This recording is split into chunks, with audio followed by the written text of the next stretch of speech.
কোথায় যাবো রাত্রে? আজকে রাত্রে যাবো স্ত্রী 2 দেখতে আমার স্ত্রীকে নিয়ে। তো চলো যাই। কটায় আমাদের শো কটায়? 9:45। আচ্ছা ঠিক আছে, আমরা ডিনার করে যাবো তো? একদম ডিনার না করে গেলে অত রাত্রে আর এসে খাই নাকি। ঠিক আছে চলো। Bye bye. এখন বাজে 9:35 আর আমরা বেরিয়েছি। এখন আমরা যাচ্ছি স্ত্রী 2 দেখতে। মানে অনেক কনভিন্স করার পরে আজকে ফাইনালি রাজি হয়েছে যাওয়ার জন্য।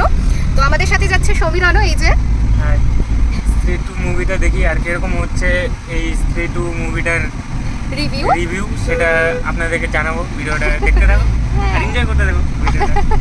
আচ্ছা, আর এই যে আমার হাজবেন্ড গাড়ি চালাচ্ছে। চলো মুভিটা দেখে আসি, আর কেমন হয়েছে তোমাদেরকে এসে বলছি। ফাইনালি আমরা চলে এসেছি। গাড়িটা পার্ক করে আমরা সবাই একসাথে ভেতরে ঢুকে গেলাম। অনেক ছোট ছোট খাবারের স্টল ছিল, কফি পপকর্ন এগুলো, কিন্তু আমরা বাড়ির থেকে ডিনার করে এসেছি বলে কারোরই খুব একটা খিদে পায়নি।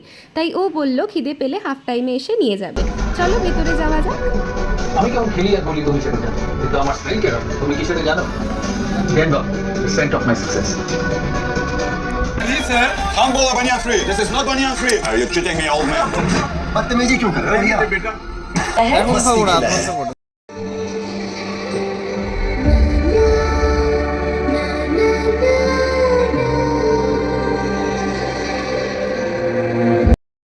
अरे हमारे प्रेमियों की समाज कितनी और अन्य सभी महिलाएं हैं। बताती कि मैं हाँ?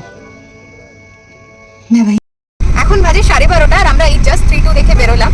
বেশি কমেডি লাগলো, ভূতের একদমই আমার লাগলো না। মানে বেশ মজাদার একটা সিনেমা, খুব মজা লাগলো, খুব হাসির একটা সিনেমা, আমার খুব ভালো লেগেছে। সমীরণ কেমন লেগেছে?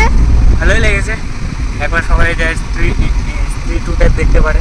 ভালো কমেডি মুভি। হ্যাঁ, হাসি হাসি আছে, ভূত আছে, বলবো না যে নেই, আছে কিন্তু ওটা কমেডি ভূত আর কি। হ্যাঁ হ্যাঁ, বেশ মজা লাগবে। মজা লাগবে। হ্যাঁ হ্যাঁ, তোমার কেমন লাগলো?